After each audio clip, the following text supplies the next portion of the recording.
Bahasa baku diterima di masyarakat sebagai peranti komunikasi publik dan formal, seperti dalam perundang-undangan, surat menyurat, dan rapat resmi. Dalam pengertian lain, bahasa baku adalah bentuk bahasa yang telah mengalami proses standarisasi, yaitu tahap menegakkan tata bahasa dan kamus normatif. Penetapan bahasa baku biasanya melibatkan kodifikasi norma kebahasaan dan sistem ejaan, serta penerimaan konvensi ini oleh khalayak umum. Paul L. Garpin yang mencerminkan tradisi aliran Praha membedakan 5 fungsi bahasa baku. Yang pertama, penyatu, yaitu memungkinkan komunikasi mudah di dalam suatu komunitas bahasa dan membina identitas kultural politik komunitas tersebut. 2. Pemisah, mengkontraskan suatu komunitas bahasa dengan yang lain, sambil membangun ikatan antara bahasawan yang menggunakan varietas bahasa yang berbeda-beda. 3. Memberi prestise, bertindak sebagai pembawa gengsi sosial dan kultural, baik untuk seluruh komunitas maupun bagi seluruh individu yang menuturkannya. 4. Partisipatif, memungkinkan para penutur bahasa untuk mendapatkan manfaat dari penggunaan bahasa baku, yaitu mobilitas sosial, kemungkinan berpartisipasi dalam wacana publik, dan lain-lain.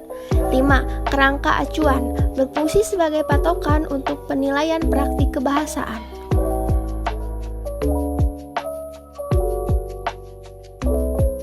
Kata baku adalah kata yang digunakan sesuai aturan atau kaidah berbahasa Indonesia yang sudah ditentukan sebelumnya. Pengertian kata baku juga merupakan kata yang penggunaannya sudah sesuai ejaan dan aturan pedoman bahasa Indonesia yang baik dan benar, yang bersumber kepada Kamus Besar Bahasa Indonesia atau KBBI. Selain itu, penggunaan kata baku dapat dilihat dari penggunaannya yang sudah sesuai EYD, ejaan yang disempurnakan. Penggunaan kata baku ini biasanya digunakan untuk pengungkapan bahasa yang bersifat resmi dalam bentuk surat maupun naskah pidato. Kata tidak baku merupakan kebalikan dari kata baku, yang penggunaannya tidak sesuai aturan dan kaidah berbahasa Indonesia yang sudah ditentukan sebelumnya. Ketidakbakuan sebuah bahasa tidak hanya ditentukan dengan penulisan yang tidak sesuai pedoman, tapi juga bisa terjadi karena salah penulisan, pengucapan yang salah, dan susunan kalimat yang tidak sesuai. Kalimat tidak baku lebih sering digunakan dalam percakapan sehari-hari karena terkesan lebih santai dan tidak kaku. Kata tidak baku juga dapat digunakan saat berdiskusi membahas suatu hal bersama teman ataupun keluarga. Ciri-ciri kata baku. 1. Tidak dipengaruhi bahasa daerah tertentu. 2. Tidak dipengaruhi bahasa asing. 3. Bukan bahasa percakapan. 4. Pemakaian imbuhan pada kata bersifat eksplisit. 5.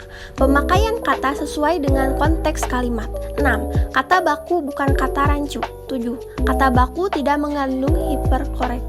8. Tidak mengandung pleonase. Ciri-ciri kata tidak baku. 1. Umumnya digunakan dalam bahasa sehari-hari. 2. Dipengaruhi bahasa daerah dan bahasa asing tertentu. 3. Dipengaruhi dengan perkembangan zaman. 4. Bentuknya dapat berubah-ubah. 5. Memiliki arti yang sama meski terlihat beda dengan bahasa baku. Contoh kata baku dan tidak baku. Kata baku, abjad. Kata tidak bakunya abjad. Aksesori. Kata tidak bakunya aksesoris. Balsam, balsem. Cedera, cedera. Coklat, coklat. Detail, detail.